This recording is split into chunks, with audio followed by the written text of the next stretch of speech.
Well, good morning, everyone. I'm delighted to be here representing everyone in the U.S. Antarctic program, but especially today representing the accomplished women who lead and conduct science in Antarctica and who carry out the often under-recognized but absolutely vital work of providing the support that makes the research in and about Antarctica a reality. So I have to say, starting last night, what a great gathering this is.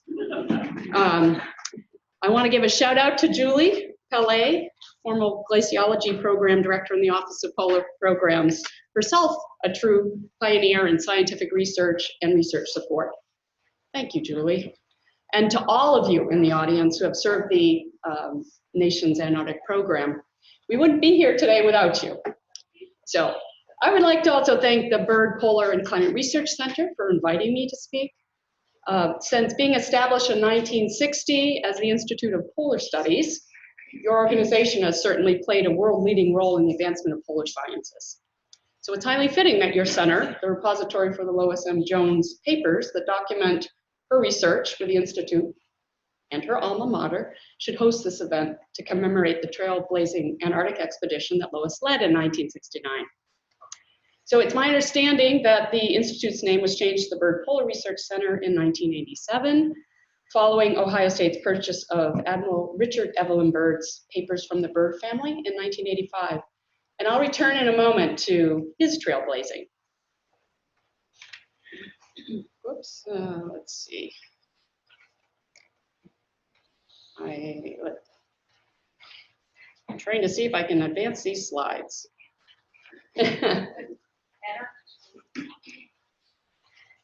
Assistance?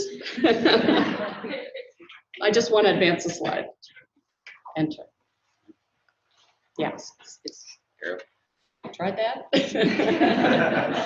All right. Tried that.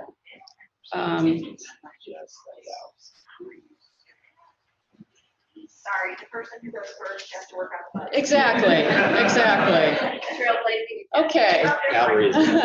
While we're trying to figure that out, let me just tell you, I would like to start with providing you some background so you can better understand where I'm coming from on this topic of women in the polar sciences. So in 1969, that year that we are celebrating, when I was in elementary school in Concord, New Hampshire, we drank milk from the sort of bottles that you see here in this picture. Now the caps in this picture look to me like they're made out of foil, but ours were waxed cardboard that were, folded over the top of the bottle and crimped. So, and in those days at my school, boys were allotted the lion's share of the playground for kickball, and girls were confined to a very small space, just big enough for double Dutch jump roping. Since I tend to lean toward athletics, I found that situation patently unfair. So no doubt influenced by the activism of the times and with some help of like-minded friends, I set out to address that inequality. So over several weeks, we collected those milk bottle caps and we flattened them. They're the perfect size for campaign buttons. And we collected enough for every girl in the school and inscribed on each button with crayon were the letters GUP, Girls Unite for Power. So on that self-appointed day, we guppies affixed our campaign buttons with paper clips and tape to our clothing, and every single girl gathered on the school steps at recess to protest when we were shouting, "We don't want to be their enemies, we deserve to be their equals. And let us kickball." So, and we did not intend any innuendo by those words. I can't really confirm that it was our protest that did the trick, but I don't recall any communication with authorities. But in my fifth grade year, girls could freely participate in kickball, and we were finally allowed to wear pants to school. Important thing in New Hampshire. Importantly, girls who didn't want to play kickball didn't have to. And however, it remained that the only socially acceptable participation in jump rope for boys was to come and disrupt the girls. And I suspect there were some boys who may have wanted to join in peaceably, but they weren't welcomed. So today I wonder if we missed out on some fun by our exclusion of the boys in that activity. So preparing for this talk gave me the chance to reflect on the magnitude of the changes, social, legal, and otherwise, I have personally lived through. How many here have seen the movie On the Basis of Sex, or a documentary about Supreme Court Judge Ruth Bader Ginsburg? Oh, good. If you haven't, you must. All I can say is that we can all thank goodness for her intellect and persistence, and it's important to know your history. It's partly why we're here today, right? And with that, let's turn to the very real barriers that long stood in the way of women in Antarctica. So I hope I can change the slides now. Excellent. Okay, I need to do it hard. I'll do that. All right. This statue in the picture is of Admiral Byrd, who was awarded the Medal of Honor, the highest honor in the US, for the tremendous pioneering efforts he made in Antarctica and for whom your center is named. To be clear, he has my unmitigated respect for what he accomplished and inspired in our nation. The aftermath of a decent snowstorm in DC, which is rare, in 2016 gave me the perfect opportunity to pay my respects by cross-country skiing from my house in Arlington to the entrance of the Arlington National Cemetery where this statue is sited. So how many in the audience have read Paul Seipel's book, 90 Degrees South? Yay, okay. For those who haven't, I highly recommend it. It captures the story of the building of the American base at South Pole and of the 18 men who were the first human beings to winter at the very bottom of the world. And the book provides invaluable context for understanding how the US program has evolved to what it is today. That said, lines on page 108 gave me quite a jolt the first time I read them. In this part of the book, Seipel recounts his journey with Admiral Byrd to New Zealand to join the first ever Operation Deep Freeze mission in November of 1955. They were preparing for US participation in the International Geophysical Year, or IGY, in Antarctica, and were building on Byrd's unrivaled Antarctic experience over the last several decades. So permit me to read a few lines. Early in December, Admiral Byrd and I left by commercial plane to meet the task force in New Zealand. The strain of the past several months had placed on the Admiral was revealed by the many deep lines on his pale face. But once we were in the air, the promise of new adventures relaxed him. When we stopped at Dallas, he was highly amused by girl pickets, aspiring the right to explore Antarctica, parading up and down the airport carrying signs that read, "Byrd unfair to women." This demonstration was obviously inspired by a news story which had quoted Byrd as saying that the reason that little America was the quietest place on earth was because no woman had ever set foot there. I'll let that sink in for a second. I only wish that Admiral Byrd was alive today to witness the fruit of his pioneering explorations and hard work, and to see how much of this historical legacy of exploration is being carried forward by women. Now, it is also said that, and should be said, that Byrd was not alone in his thinking. Well before the first women actually took part in the US program, women had traveled to the ice as wives of ship captains and explorers, and in some instances, even they publicly expressed skepticism that women had any place on the ice. So writing about her 1947 adventures in My Antarctic Honeymoon, Jenny Darlington, the wife of a member of the US Ronnie Antarctic Research Expedition, lamented, "Taking everything into consideration, I don't think women belong in Antarctica." That is an interesting read, by the way. I have a lot of recommendations for you here. All right, so in this photo, we see the first 6 women at the South Pole on November 12, 1969. And as Ian said, from left, Pam Young, Jean Pearson, she was a reporter for the Detroit Free Press, Terry Tickle-Terrell, Lois Jones, Eileen McSaveny, and Kay Lindsay. Christine Mueller-Schwartz, another US researcher who was among the first to work in Antarctica, is not pictured as she declined the opportunity to fly to Pole, not wanting to interrupt her field work she was conducting with her husband, studying penguins at Cape Crozier.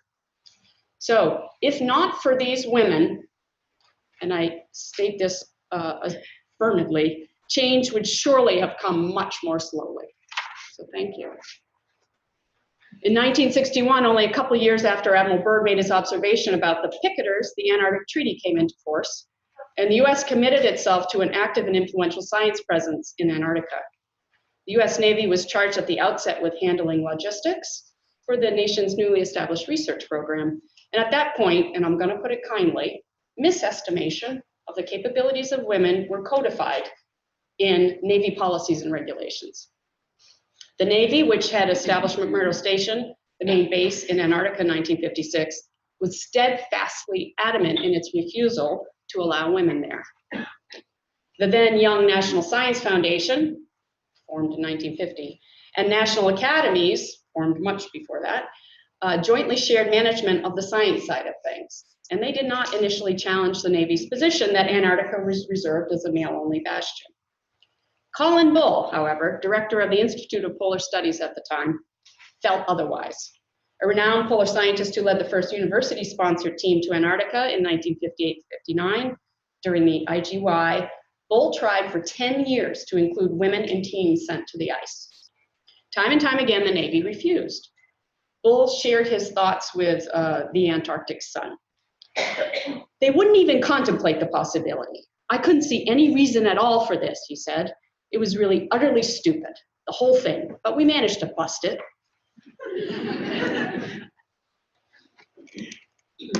Okay, so eventually it was agreed that a pilot effort would be undertaken to settle the matter once and for all.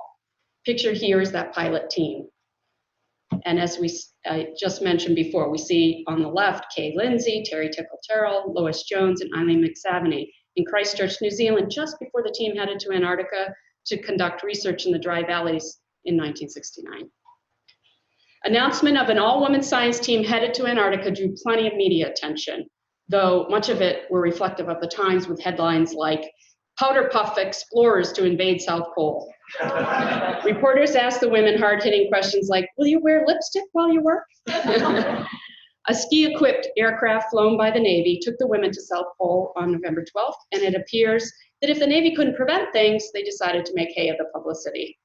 Rear Admiral Welch, the commander of the naval forces in Antarctica, escorted the 6 pioneers to the pole.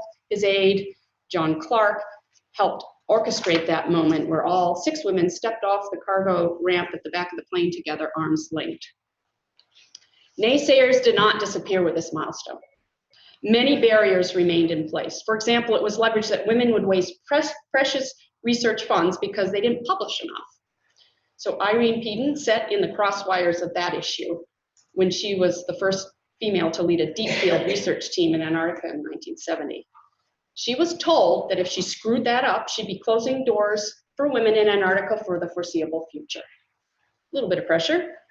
Thank you, Irene, for your successful perseverance under duress.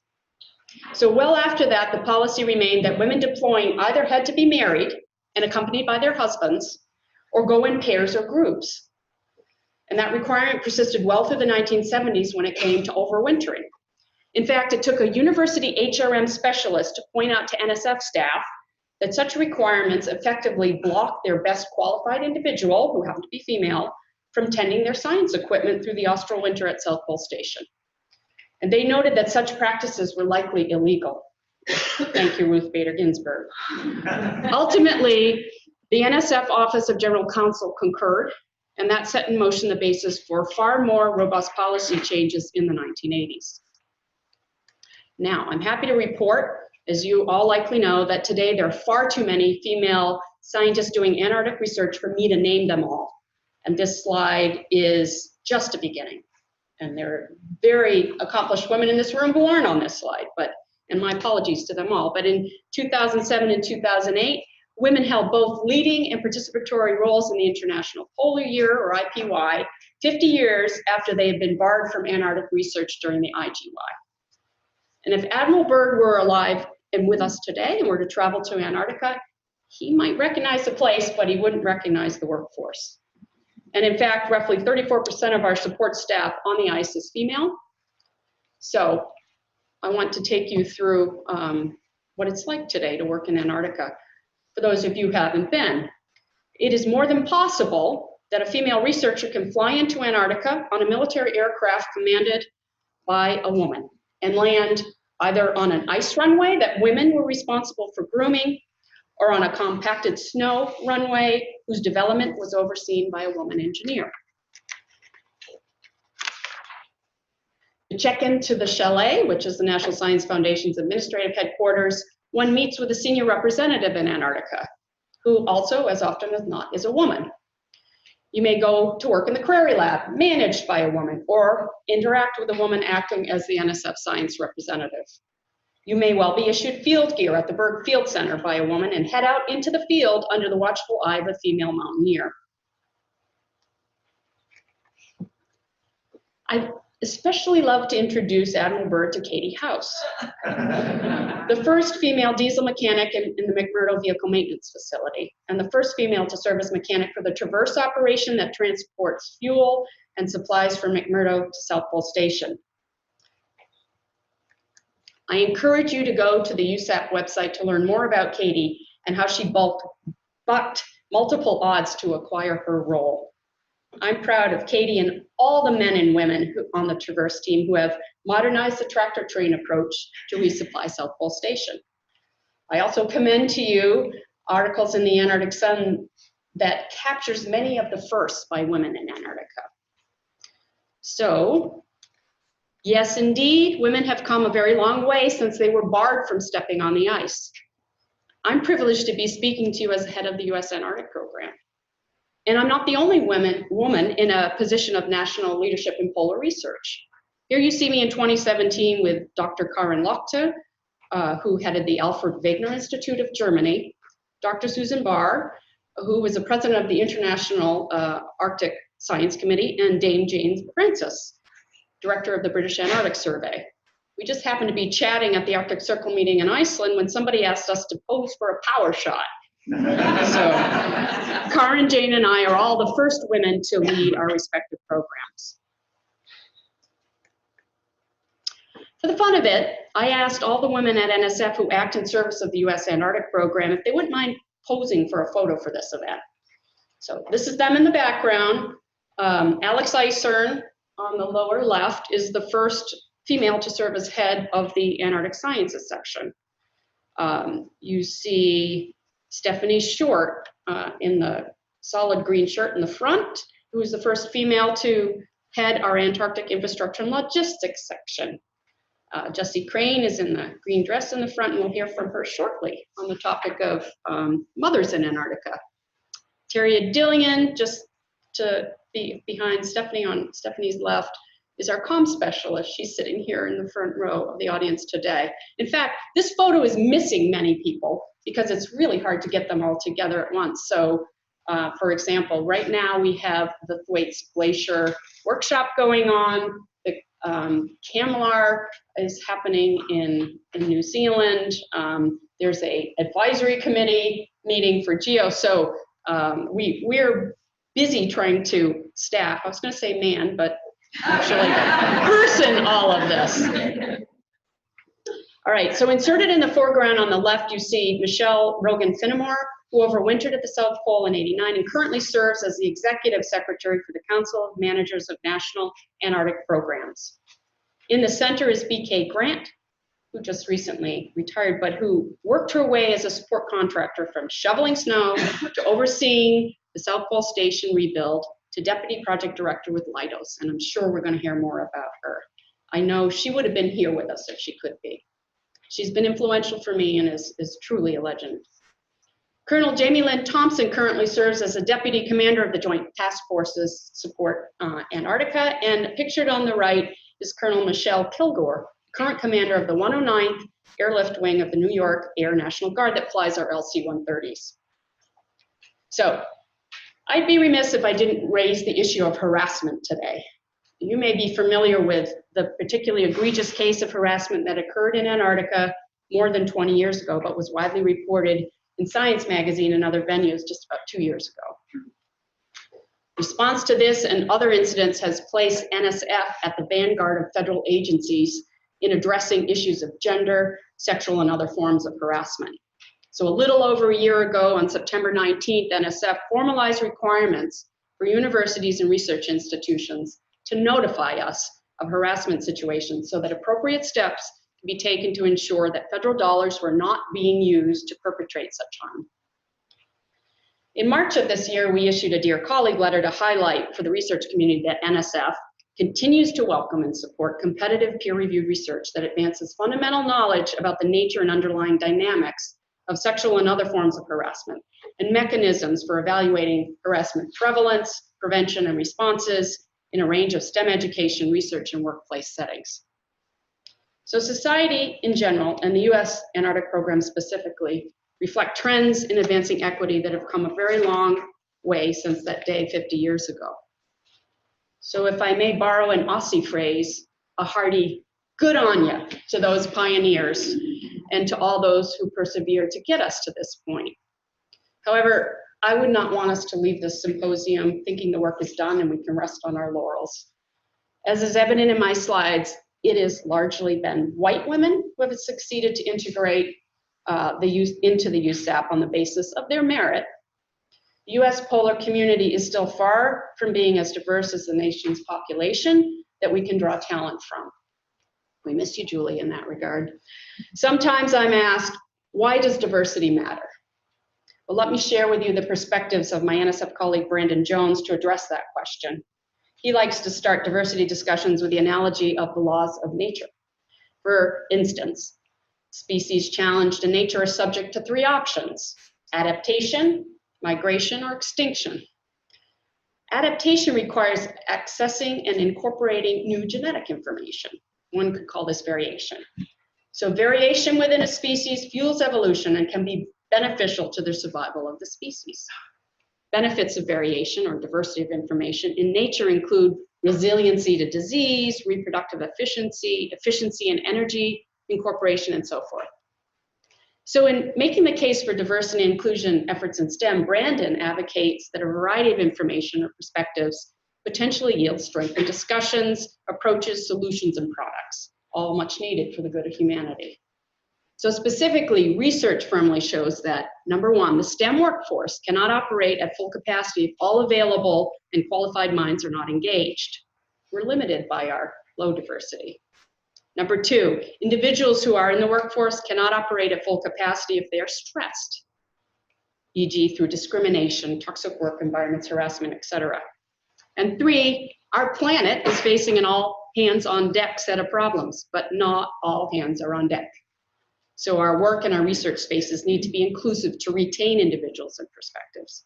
So I urge you to be part of the solution. The work must continue to foster diversity in its fullest sense. So it's particularly incumbent on those of us who've made our way into the system to actively contribute to efforts to reach out so that others may join us. Okay, so in keeping with the positive theme of progress made, here's an image you can bear in mind. These two women currently aboard the International Space Station are scheduled to make the first all-female spacewalk in history shortly. I believe it's tomorrow morning. They were going to go on October 21st, but NASA moved up the walk so that they can make urgent repair to the station's power system.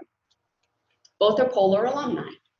Jessica Mayer on the left is formerly a U.S. Antarctic program researcher. She worked with Paul Poganis of the Scripps Institute of Oceanography, her doctoral dissertation advisor, to study physiology of some of the world's accomplished diving animals, the Antarctic emperor penguins.